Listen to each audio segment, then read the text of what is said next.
Meus irmãos, graça e paz a todos, estamos aqui para mais uma super dica de leitura para vocês. E essa obra é lançamento da Vida Nova e já é uma das melhores obras que nós temos sobre a Trindade. A Trindade, maravilhosa, fenomenal, extraordinária, e eu vou mostrar para vocês. Esse é o primeiro vídeo, não dá para mostrar tudo em um único vídeo. Vocês me conhecem, quem já acompanha o canal aqui sabe dos meus reviews.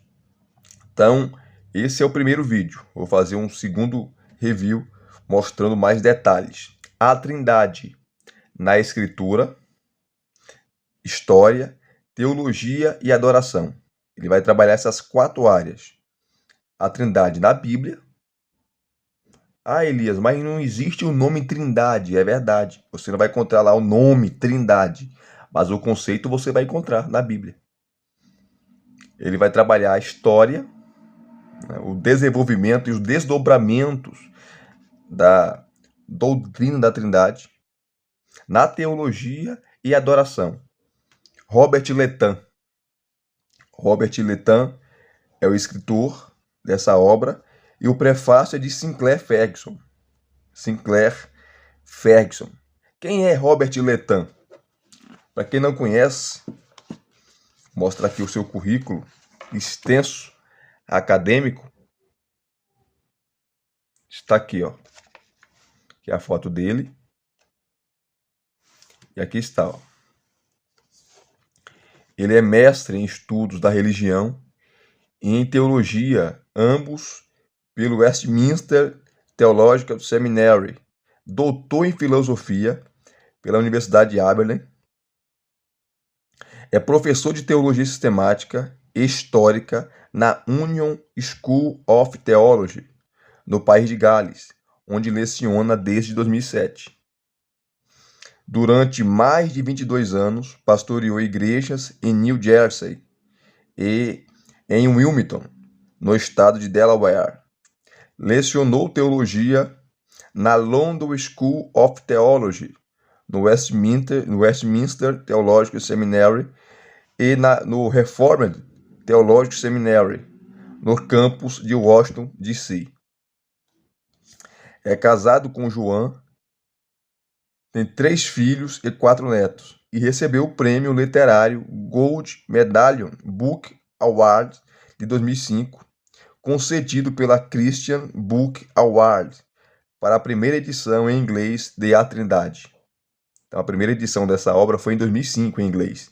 Essa é a segunda edição, que a Vida Nova pegou e traduziu e trouxe para nós aqui esse material maravilhoso. Então, Robert Lethan é um camarada que sabe o que fala.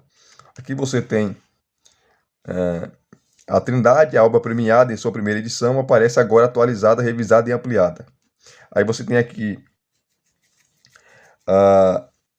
Joel Bick falando, George Hunzinger também falando. E esse livro ele vai trabalhar 4 pontos. 4 pontos. O primeiro ponto que ele vai trabalhar é a encarnação. O segundo, adoração e oração. O terceiro, criação e missões. Quarto, pessoas. As pessoas da Trindade, o Pai, o Filho e o Espírito Santo. Maravilhoso, maravilhoso. Voltando aqui, a capa não é capa dura, tá? Uma capa que é resistente, né? As folhas não são amareladas, são folhas brancas. Eu gosto mais de folhas amareladas, né? Para ler é maravilhoso. Mas as folhas são brancas, tá? Elias, quantas páginas? Vamos ver aqui agora.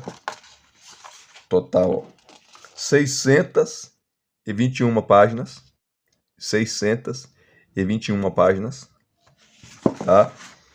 De puro esplendor teológico. E você tem mais, ó.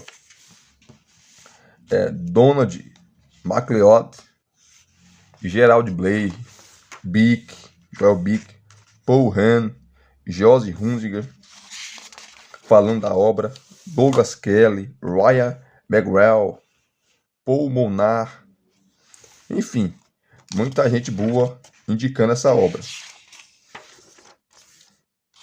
Saiu agora, tá no forno, né? Quentinha, quentinha, quentinha. Essa capa aqui, ó, é maravilhosa. Vocês estão vendo aqui? O dedo aqui, ó, a mão é o Pai, aqui o Cordeiro, Cristo, e a pomba, o Espírito Santo. Vamos correr aqui, ó. Esse vídeo é mais introdução, o primeiro, né?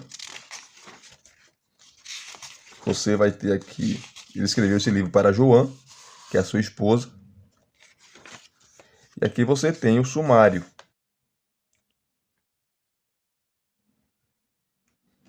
Você tem um sumário. Deixa eu ver se... Pronto, voltou aqui. Aqui é o sumário.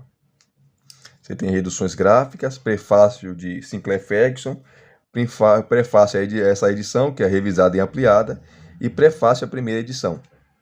Introdução, onde ele vai abordar todos os temas que ele vai desenvolver aqui, tá? E o livro é dividido em partes. São 4 partes principais. A primeira parte ele começa com os fundamentos bíblicos. Quais são os fundamentos bíblicos para a Trindade, partindo do Antigo Testamento? Aí primeiro ele vai trabalhar o contexto do Antigo Testamento, lembrando que a revelação é progressiva, começa no Antigo Testamento e termina no Novo Testamento. Jesus e o Pai, qual a relação de ambos? O Espírito Santo e os padrões triádicos, maravilhoso.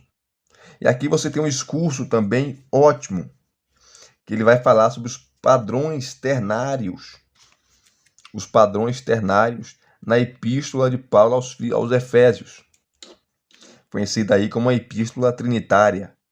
Paulo fala do Pai, do Filho e do Espírito Santo.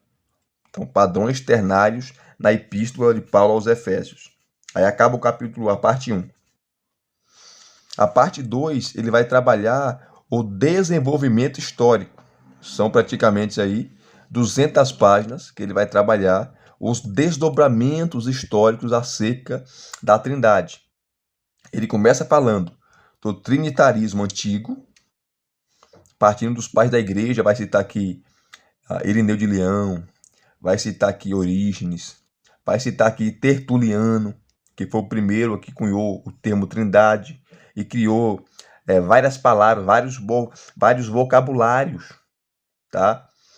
É maravilhoso. Depois ele vai trabalhar de maneira específica a controvérsia ariana, que desembocou do Concílio de Nicéia, quem foi Ário, enfim.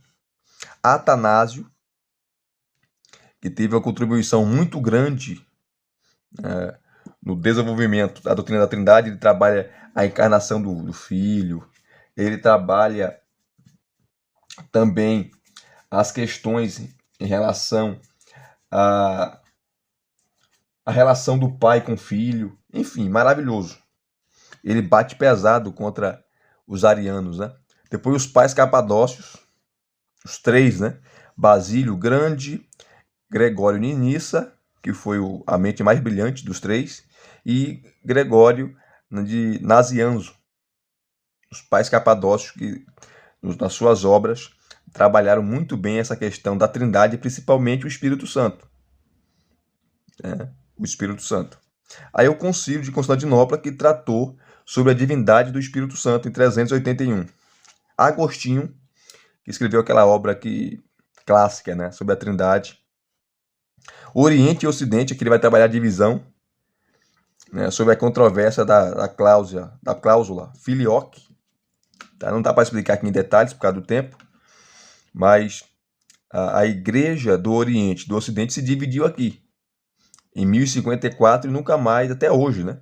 Nunca mais se uniram, porque o Oriente defendia que o Espírito Santo procedia só do Pai, o Pai enviou o Filho e enviou o Espírito. No Ocidente, essa cláusula filioque, né, que você pega lá o credo niceno, constantinopolitano, eles mudaram, colocando colocando lá, alterando, dizendo que o Espírito Santo procede do Pai e do Filho. Por causa disso, teve esse racha, essa briga, e nunca mais se entenderam. A Igreja do Oriente e do Ocidente, em 1054, ele explica aqui. Oriente e Ocidente, caminho divergentes, João Calvino e o Excurso, um desdobramento posterior à Reforma, em relação à Trindade. A parte 3 é maravilhoso, que ele vai pegar vários teólogos, tá, que falaram da Trindade. É o debate contemporâneo. Começa com Karl Barth, Rahner, Moltmann e Pannenberg. Pannenberg tem até aquela teologia dele sistemática, né, que é difícil de ler, muito erudita, sobre a Trindade, sob os olhos orientais. Aqui, gente, é maravilhoso, porque aí no Brasil nós temos pouquíssimas obras sobre a teologia oriental. Pouquíssimas obras. E aqui ele vai trabalhar sob os olhos orientais, Bugov, Lossky e Stanislaoi. Eu acho que é assim que pronuncia. Se eu pronunciei errado, perdão. Stanislaoi, Laai, alguma coisa assim. É um nome difícil de pronunciar, né? Então, é um debate contemporâneo, trazendo aqui os teólogos orientais que trabalharam a Trindade. Thomas Torrance, que faleceu em 2007. Tá? Acabando aqui a parte 3, ele vai trazer a última parte, que é questões fundamentais, que é a Trindade e a encarnação, a Trindade, a adoração e a oração. A quem devemos orar? A Trindade, a criação e as missões, a Trindade e as pessoas. Maravilhoso. Você não pode tirar o Filho e colocar acima do Pai e do Filho, nem o Pai acima do Filho e do Espírito, e nem o Espírito acima do Filho e o Pai. Os três, né, estão no mesmo pé de igualdade, vamos se dizer assim. Mas há uma hierarquia na Trindade. Em que sentido? O Pai envia, o Filho executa o seu plano e o Espírito aplica a obra da salvação. Ele explica aqui em detalhes maravilhoso, tá? Aí você tem um glossário, bibliografia, índice remissivo e índice de passagens bíblicas que eu vou mostrar agora para você. Vamos lá na página 559. Aqui, ó. Você tem primeiro o glossário, tá? Glossário aqui, ó. Acidentes, adocionismo, que é uma heresia antiga, né? Aí vem da palavra adoção, que Jesus foi adotado. Ele era um homem comum, nasceu um homem comum, e foi adotado por Deus depois do seu batismo. Anipostasia, anomeanos, eunômio, antropomórfico, apofático, apolinário, bispo, né? De Laodiceia, que foi condenado porque ele falou que Cristo não tinha uma mente humana, mas a mente divina. A mente divina sobrepujou a mente humana. Ele foi condenado no segundo concílio ecumênico, concílio de Constantinopla, em 381. Apolinarismo, que é a heresia dele, né? Apropriações, e aí por aí vai, ó. Arianos, atributos, autocéfala, catafático, tica, consubstancialidade, são palavras que muitas vezes você não está acostumado a ouvir. Cristologia, divinização, docetismo, a doutrina social da Trindade. Olha só, aqui vai, ó. Glossário enorme. Os termos que ele vai explicar aqui no livro. Homoiósios, homoósios, hipostases, muita coisa. Olha aqui, ó.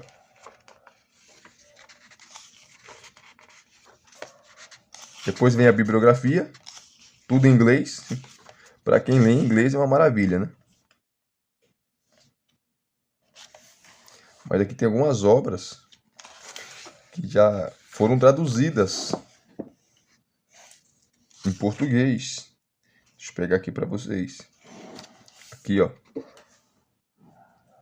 Você tem... Deixa eu pegar aqui, ó. Comentário de Romanos, da editora Fiel. Comentário de Hebreus também. 1 Coríntios. Evangelho segundo João, editora Fiel.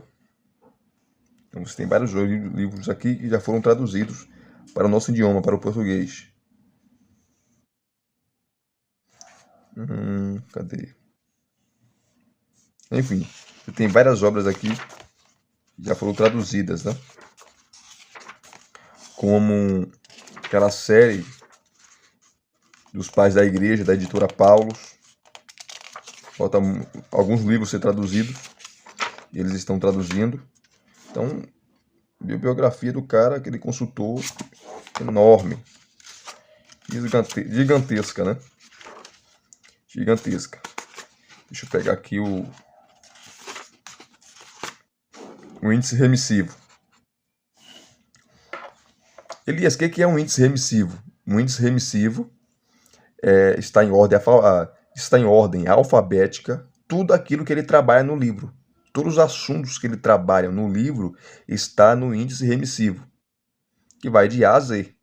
Então, começa com a letra A. Eu quero saber sobre adoração.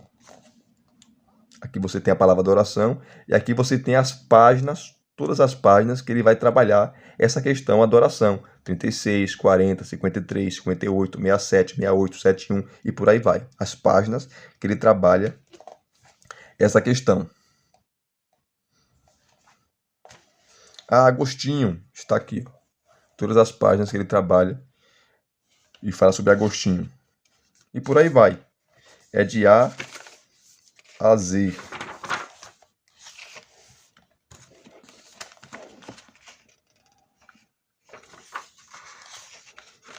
Letra I, letra F, letra G, por aí vai. Então, ele trabalha todas essas questões aqui, ponto por ponto. E o último você tem um índice de passagens bíblicas, né?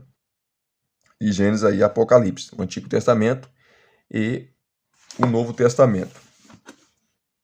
Voltando aqui, vamos pegar uma parte aqui, rapidamente, para você ver como ele trabalha, né? Vamos pegar aqui a parte 1, Fundamentos Bíblicos. Vamos pegar aqui o contexto do Antigo Testamento.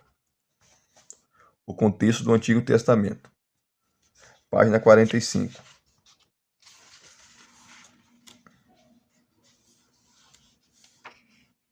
Aqui, ó. Fundamentos Bíblicos. Aqui ele pegou, na parte 1, Fundamentos Bíblicos. Aqui ele pegou só alguns textos sobre a Trindade e ele coloca aqui, ó. Hebreus 9:14, Mateus 13:16-17, Romanos 8:11, o famoso capítulo Mateus 28:18-19 e aquela famosa bênção apostólica, né, do apóstolo Paulo, segundo aos Coríntios 13:13.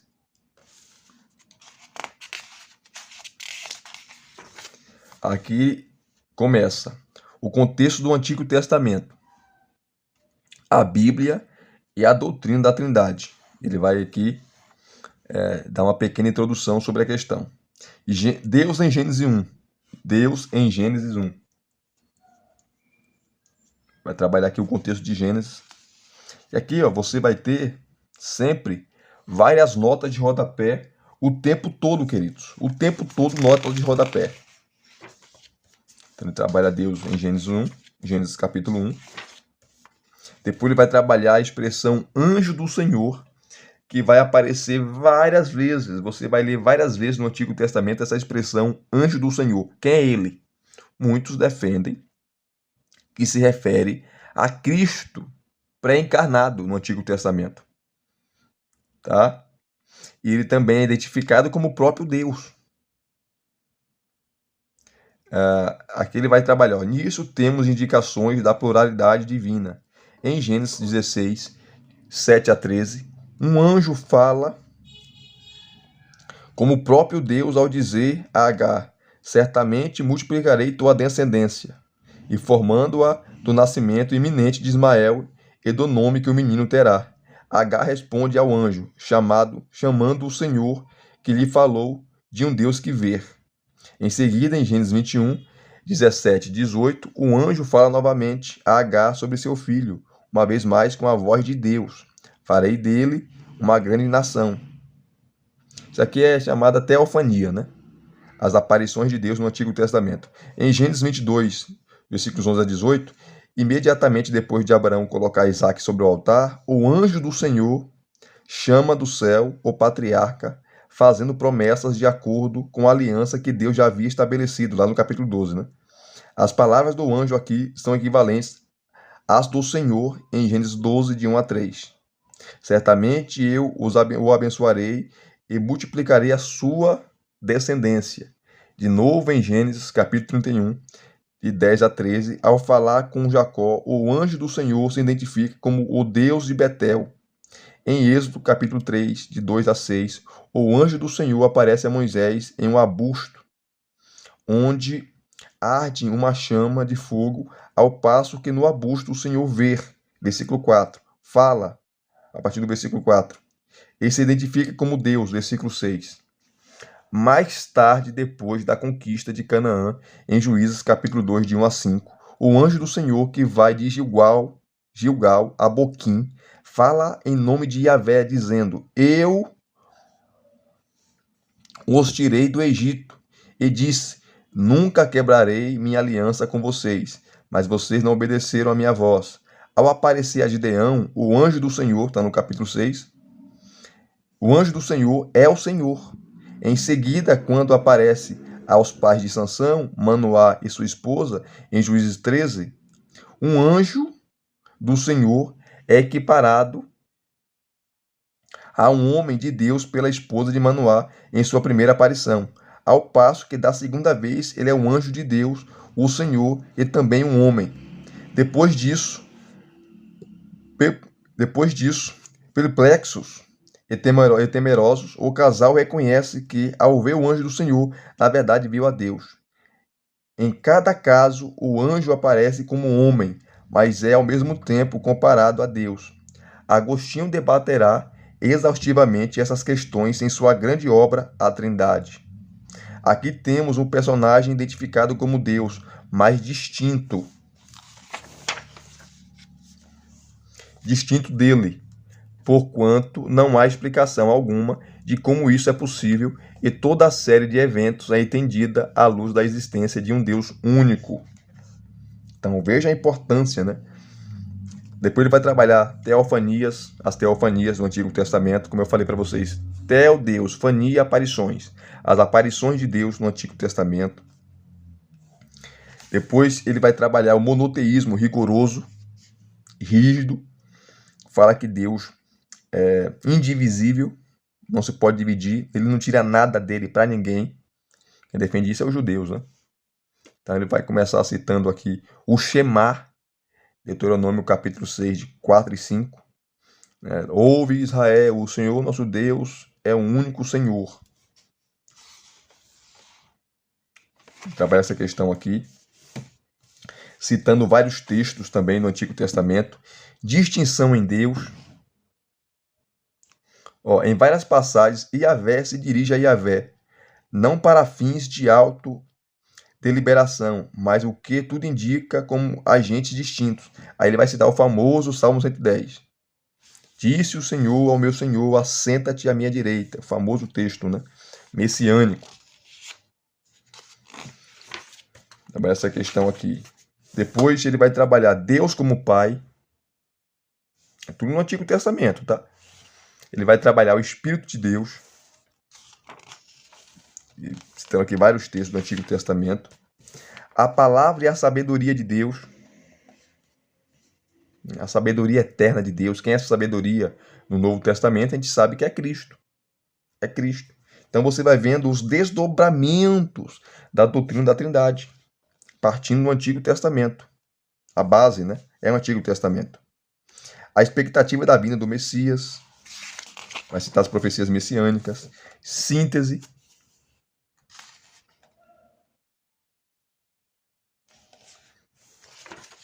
E aqui ele termina. Em todos os capítulos, todos, você vai ter isso aqui no final. Você vai ter o vocabulário essencial, que são as palavras que aparecem, né, as palavras ali cirúrgicas, vou usar esse termo, que aparece como aqui, ó, antropomórfico.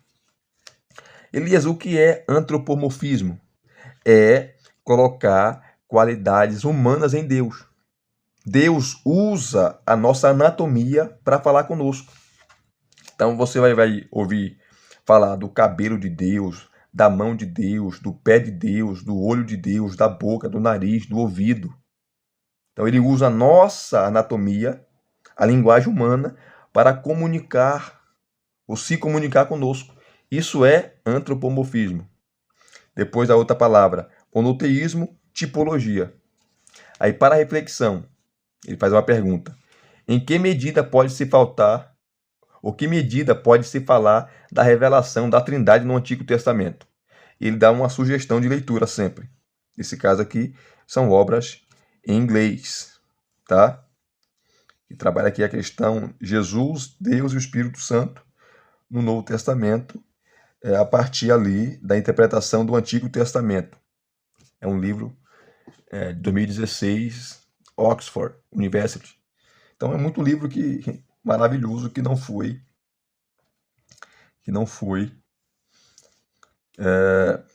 traduzido ainda. Aqui ele vai citar uma frase, né? Não uma frase, mas um sermão de Gregório de Nazianzo sobre a adoração, né? A Trindade. Adoramos o Pai, como também o Filho e o Espírito Santo, a Santa Trindade em uma essência, proclamando como serafins: Santo, Santo, Santo, Santo, Santo és tu, ó Senhor, agora e sempre e pelos séculos dos séculos. Amém. Depois ele vai trabalhar aqui, ó, Jesus e o Pai. Qual é a relação de ambos, né? E sempre aqui, como eu falei para vocês, você tem o tempo todo as notas de rodapé. Jesus e o Pai, a expectativa consumada do Antigo Testamento. Muita coisa não é esclarecida no Antigo Testamento. A gente só vai entender à luz do Novo Testamento. O Novo Testamento estava escondido no Antigo. E o Novo Testamento explica o Antigo. Depois ele vai trabalhar a relação de Jesus com o Pai. Olha só. Eu não vou ler, gente, por causa do tempo, tá? Que é muita coisa. Depois ele vai falar, ó, a igualdade de Jesus e a identificação com Deus. Identificação com Deus. Citando João aqui, né?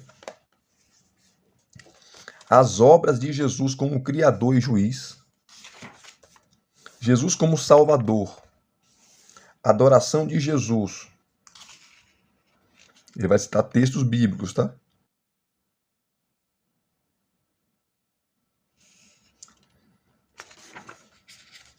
A sua pré-existência.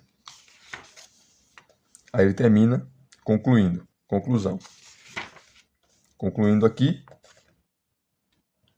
você, como eu falei para vocês, no final você sempre vai ter isso aqui, ó. O vocabulário é essencial, nesse caso, nessa parte, ele trabalhou sobre o monoteísmo. Você vai ter uma pergunta para reflexão. Às vezes você vai ter mais de uma pergunta. E sempre sugestão de leitura. Sempre. Aí, terceiro capítulo. O Espírito Santo e os padrões triádicos. Ele começa falando aqui, ó. Binitarismo, bi2, né? Alguns que excluem o Espírito Santo, só fala do Pai e do Filho. Não fala do trinitarismo, né? Pai, Filho e Espírito Santo. Então, binitarismo explícito e trinitarismo implícito. Implícito. Explícito e implícito. Ele começa aqui a trabalhar.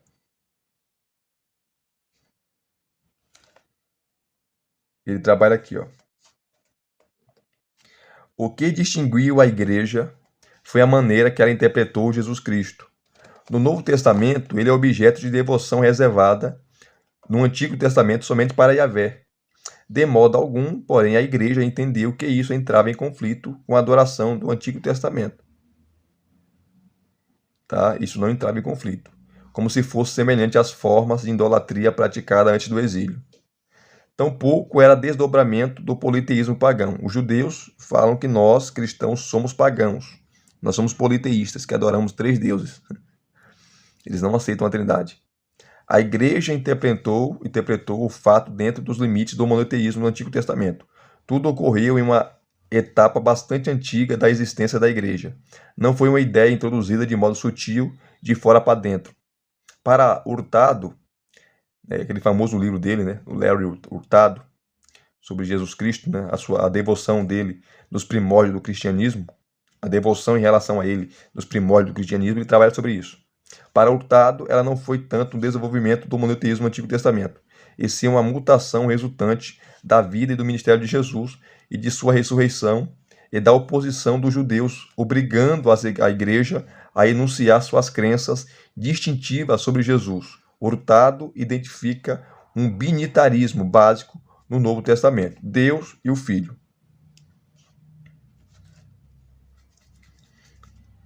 Quase não há dúvida de que o foco implícito, ou melhor, que o foco explícito da adoração era binitário, o Pai e o Filho.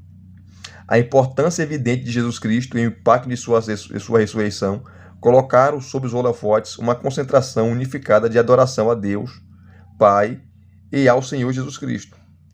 Isso fica muito claro no Novo Testamento. A saudação comum de Paulo segue esse padrão, em nome de Deus, o Pai, e de Jesus Cristo, nosso Senhor. Romanos capítulo 1, versículo 1 e o versículo 7. Aqui tem as passagens. Ele agradece a Deus por meio de Jesus Cristo, ou por meio de Jesus Cristo, nosso Senhor. De um ângulo ligeiramente distinto, ele proclama que o fruto da justiça chega a Deus por meio de Jesus Cristo. Em que Cristo é o intermediário entre Paulo e a igreja de um lado e o Pai de outro. Não está totalmente claro nessa passagem se Paulo considera Cristo simplesmente um homem no sentido de 1 Timóteo 2,5, em que se refere ao único mediador entre Deus e o homem, Cristo Jesus. Então ele vai trabalhar essa questão. O binitarismo explícito, adoração ao Pai e ao Filho, e o trinitarismo, o Pai, o Filho e o Espírito Santo. Trabalhar essa questão aqui. Que depois ele vai trabalhar o Espírito Santo. Tá? Olha aqui, ó, essa nota de rodapé aqui. Gigantesca, né? Os padrões triádicos da Trindade. Ele vai pegar os textos bíblicos, né? Que mostra isso. Pai, o Filho e o Espírito Santo. Os padrões. Como o famoso texto de 1 Coríntios capítulo 4. Versículo 6, versículos 4 a 6, capítulo 12, 1 Coríntios, capítulo 4 a 6, capítulo 12, versículos 4 a 6. O capítulo é o 12, os versículos é 4 a 6. Eu falei capítulo. Estou emocionado com essa obra. Está aqui, sobre os dons espirituais, que fala do Espírito, fala do Filho e fala do Pai. Na distribuição dos dons. Tá? Depois ele vai citar aqui, ó, Gálatas, capítulo 4, de 4 a 6 também. E por aí vai. Citando vários textos aqui, mostrando a Trindade, né? Na Bíblia. Maravilhoso, maravilhoso. Deixa eu correr aqui, ó. Depois ele trabalha as questões trinitárias. Questões trinitárias. Também textos bíblicos. João, vai citar as cartas de Paulo. E aqui ele termina sempre com um vocabulário essencial, tá? Como tema aqui, ó, monoteístico, uma reflexão, que nem sempre é uma pergunta, nesse caso não é uma pergunta. Pense em por que há relativamente poucas referências na Escritura ao Espírito Santo em comparação com o Pai e o Filho. E aqui nós temos o escurso maravilhoso, né, que é os padrões ternários na Epístola de Paulo aos Efésios.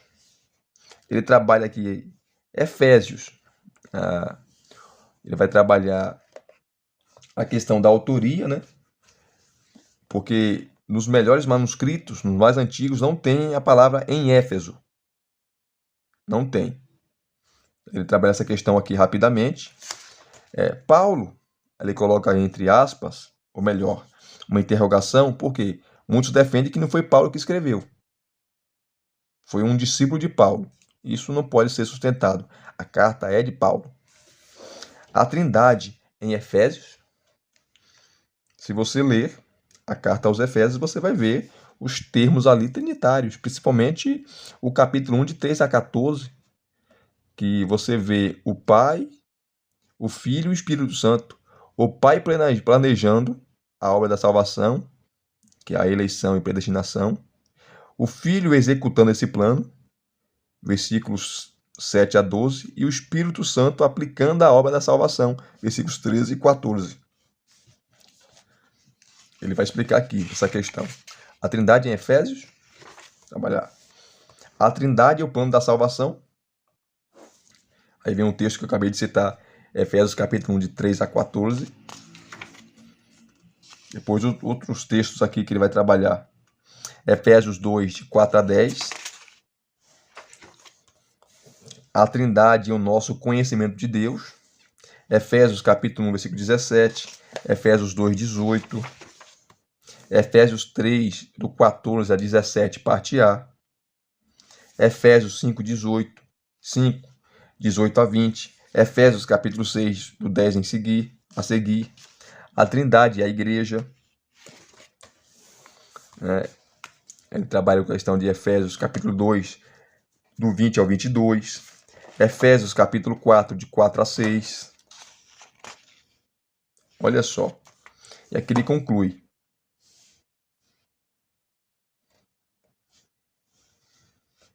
Paulo, como judeu que era, ele fala aqui, de modo consistente, Paulo entende Deus como um, e sua unidade manifesta um padrão triplo de atividade pessoal, conforme disse Donald Guthrie pouco antes de morrer. Pode-se dizer que Paulo não trabalha com uma estrutura conceitual que conduza naturalmente a especulações sobre a essência de Deus. Contudo, a evidência estabelece fundamentos para a doutrina desenvolvida posteriormente. O problema com que essa doutrina teve de lidar mais adiante tinha raízes no Novo Testamento. Donald Guthrie. Aí na conclusão ele fala de 4 pontos, né? O primeiro é esse que eu acabei de ler, vem um segundo, o terceiro e o quarto, na conclusão, em relação à carta aos Efésios, que trabalha assim a doutrina da Trindade, os termos, o Pai, o Filho e o Espírito Santo, a obra de cada um.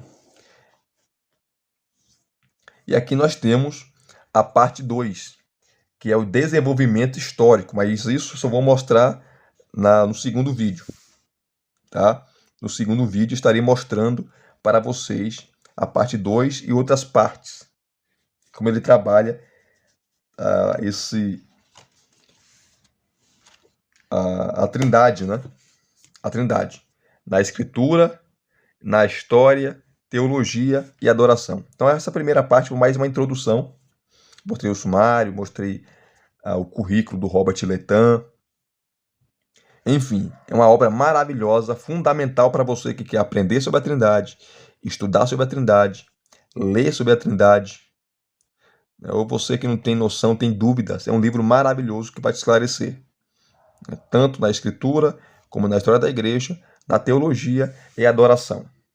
E se vocês gostaram de mais uma super dica de leitura, deixa aqui o seu like, deixe seus comentários, se inscrevam no canal se você não é inscrito e acione o sininho para receberem todas as notificações, tá certo? Graça e paz mais uma vez, muito obrigado a todos, até as próximas indicações.